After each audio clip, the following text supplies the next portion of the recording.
Well, he helped shape America's economic policies for decades. He was one of the best known and most influential economists ever, and now he is gone. But Milton Friedman leaves quite a legacy, one that will last for decades. Michelle Caruso-Cabrera on The Money tonight.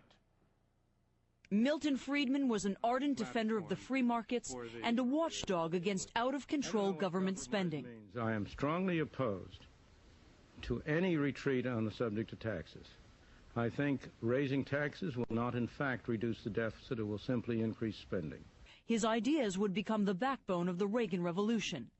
But it was work done decades earlier that won Friedman the Nobel Prize in Economics in 1976. He was the first to say that what the Federal Reserve does matters, and matters a lot. He turned conventional economic thinking on its head when he argued the central bank was responsible for the Great Depression by keeping the money supply too tight.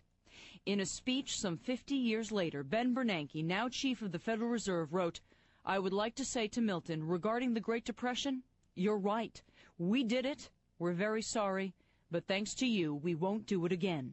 I think in the latter part of his life, he shifted to targets on inflation, which is, of course, where many, if not most, of the central banks of the world are focused and have been for some long time. It was his ability to explain economic theory in a simple way which made him a familiar figure on the national stage. And he produced numerous books, a longtime column for Newsweek, and a series on PBS. Friedman firmly believed capitalism and democracy were inextricably linked, and early on predicted the failure of the Soviet Union. In an interview 4 years ago when he was 90, he was just as passionate about his belief in the supremacy of the free markets over government regulation. Except for you and CNBC and the like, the free market doesn't have a public relations mechanism. It doesn't have public defenders, as it were. The government always has a public defender. It has a straight access to the media. He was not without controversy.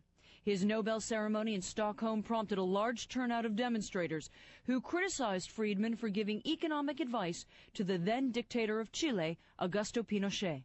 In his later years, he and his wife Rose dedicated themselves to education reform through the use of school vouchers, what they saw as a method to bring the free markets to the public school system. And he believed, of course, that parents' freedom to choose is the most important thing that they could have for their children. His longtime friend and collaborator, Anna Schwartz, said this today. It's a tremendous loss that he's gone. But as I say, I think what he stood for will live for a long time. In that sense, he's not gone. Milton Friedman was 94. On the Money, Michelle Caruso-Cabrera, CNBC.